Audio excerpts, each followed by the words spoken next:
নমস্কার, নিউজ প্রাইমে আপনাদের স্বাগত। আমি সঞ্জয় রয়েছি আপনাদের সাথে। এই মুহূর্তে আমরা রয়েছি কলকাতার একটি অভিজাত হোটেলে, যেখানে আজ রোটারি ক্লাব অফ ক্যালকাটা মহানগরের উদ্যোগে এক অভিনব সন্ধ্যার আয়োজন করা হয়েছে, যেখানে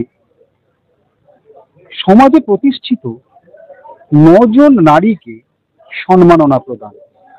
অর্থাৎ তাদের এই যে প্রয়াস, সেটা হচ্ছে নারী শক্তির বিকাশ, নবশক্তি।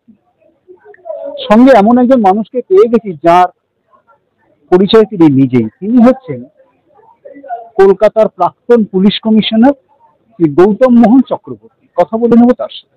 গৌতম বাবু, প্রথমত নিউজ প্রাইমে আপনাকে স্বাগত। নমস্কার। এই যে Nabashakti, rotary club of Kolkata মহানগরের উদ্যোগে এই যে একটা অনুষ্ঠান, সত্যি কি নারী শক্তির বিকাশ শুধু এই অনুষ্ঠানের মাধ্যমে সম্ভব বলে আপনার মনে হয়? না, শুধুমাত্র এই এই অনুষ্ঠানের মাধ্যমে সম্ভব নয়, কিন্তু অবশ্যই এরকম অনুষ্ঠানের প্রয়োজন রয়েছে। যে সমস্ত নারী শক্তিদের আমরা আজকে এখানে সম্বর্ধনা পেতে দেখলাম, তারা কিন্তু আমি বলবো এক ধরনের এক ধরনের ব্যতিক্রমী মহিলা, যারা বিভিন্ন ফিল্ডে, ধরুন আপনি খেলাধুলার থেকে আরম্ভ করে আপনি যদি দেখেন মার্শাল আর্ট, পুলিশ, ল, সাহিত্য, সব জায়গায় তারা কিন্তু একটা অন্যরকম অ্যাথলেট। তারা একটা অসাধারণ কৃতিত্বের পরিচয় দিয়েছেন, যাকে দেখে আমার মনে হয় আরো অনেক মহিলারা শুধু নয়, সবাই কিন্তু এগিয়ে আসতে চাইবেন। কাজে আমার মনে হয় এই ধরনের অনুষ্ঠানের নিশ্চয়ই প্রয়োজনীয়তা আছে, কিন্তু এটা শুধু শুরু, এটা শেষ নয়। এরপরে কিন্তু অনেক কাজ করার আছে। আমি ইনফ্যাক্ট মিস্টার শেখর মেহতাকে বলছিলাম যে এই যে শুরুটা আজকে করা হলো, এটা 1 বছর ধরে যদি আমরা দেখি যে ফলটা কি হলো, তাহলেই কিন্তু এই ধরনের অনুষ্ঠানের একটা অ্যাকচুয়াল সাফল্য আসবে। স্যার, আমরা যখন নারী শক্তি নিয়ে আলোচনা করছি বা তাদেরকে এনকারেজ করার চেষ্টা করছি, ঠিক সেই সময় রাজ্যে বা আমাদের শহরে এমন এক দুর্বিষহ ঘটনা ঘটে গেছে এই নারী শক্তির বিরুদ্ধেই, বা তাকে অত্যাচারিত হয়ে খুন হতে হয়েছে। সেই পরিপ্রেক্ষিতে সমাজ উত্তাল হয়ে উঠেছে। এই জায়গায় দাঁড়িয়ে প্রশাসনের তরফ থেকে হয়তো কিছু গাফিলতি, যেটা সর্বোচ্চ আদালত থেকেও বলা হচ্ছে, এই বিষয়টাকে কিভাবে দেখছেন যে নারী শক্তির বিকাশের জন্য আমরা এত চেষ্টা করছি, অথচ কর্মক্ষেত্রে নারীদের এই পরিণতি এবং প্রশাসনের এই ভূমিকা?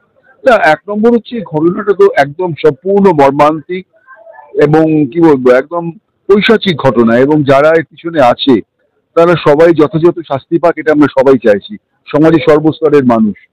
এখন আপনি যে প্রশ্নটা করলেন যে প্রশাসনের তরফে গাফিলতি, দেখুন আমি তো এই ব্যাপারে বিস্তৃত বলতে পারবো না, কারণ আমি যেটুকু জেনেছি আপনার মতোই খবরের কাগজ পড়ে বা টিভির খবর দেখে। তবে আমি দেখেছি সুপ্রিম কোর্টও কিন্তু এই ব্যাপারে যথেষ্ট কড়াভাবে তাদের মনোভাব জানিয়েছেন, এবং আমি মনে করি এই ধরনের ঘটনায় প্রশাসনের যেই হোক না কেন, তিনি যদি অন্যায় করে থাকেন, তার কিন্তু খুব কঠোর শাস্তি পাওয়া উচিত। এবং যে পৈশাচিক ঘটনা ঘটেছে, এর জন্য আমরা সবাই কিন্তু লজ্জিত, পুরো সমাজ লজ্জিত। এবং আজকে আমরা যে কথাটা বলার চেষ্টা করছিলাম আমাদের প্যানেল ডিসকাশনে, যে আমরা একটা ভুল করি, আমরা মেয়েদের শেখাই যে তুমি এটা করো, এটা করো না। তার চেয়ে বোধহয় অনেক ইম্পর্টেন্ট হচ্ছে ছেলেদের শেখানো, ছেলেদের এবং ছোটবেলার থেকে শেখানো। এবং তার জন্য মা বাবা, শিক্ষক শিক্ষিকা সবার খুব ইম্পর্টেন্ট রোল রয়েছে। আর হচ্ছে না, প্রতিবাদ করতে শেখা। বলে না যে যদি আপনি স্ট্রং ওমেন, সেই who has a voice, raise your voice, এবং সেইটা মা বাবার শেখানো উচিত যে আমায় যদি আমার প্রতি অন্যায় করে, ইউ স্ক্রিম, আপনি চেঁচিয়ে প্রতিবাদ করুন। আমার মনে হয় সেটা করা দরকার। এবং সমাজে আমরা সর্বস্তরে যারা আছি, ধরুন পুরুষরা যারা রয়েছে, বাবা হিসেবে, ঠাকুরদা হিসেবে, কাকা, জ্যাঠা, মামা, আমাদের সবার উচিত কিন্তু বাড়ির মেয়েদের এই ব্যাপারটা শেখানো।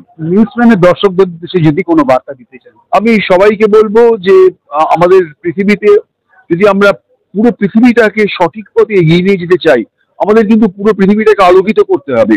খালি অর্ধেকটা যেদিকে পুরুষ রয়েছে এটা যদি আমরা আলোকিত করি, আর যেখানে মহিলারা আছে যেটা অন্ধকার রয়ে যায়, তাহলে কিন্তু এই বিকাশের কোনো দাম নেই।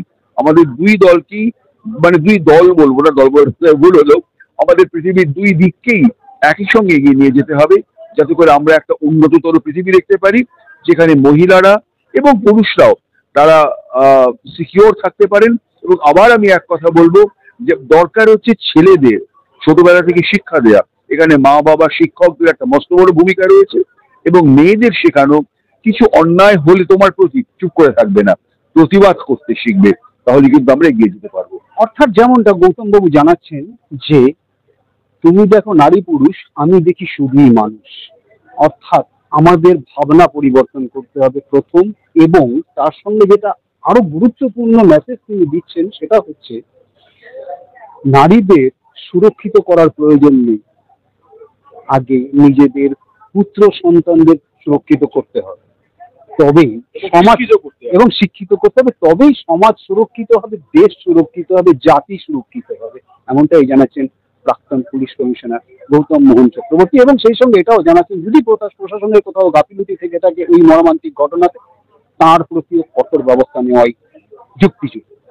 ভিডিও জার্নাল ইন্ডিয়ার সাথে নিউজ প্রাইমের জন্য সঞ্জয় শাহ, কলকাতা। Thank you.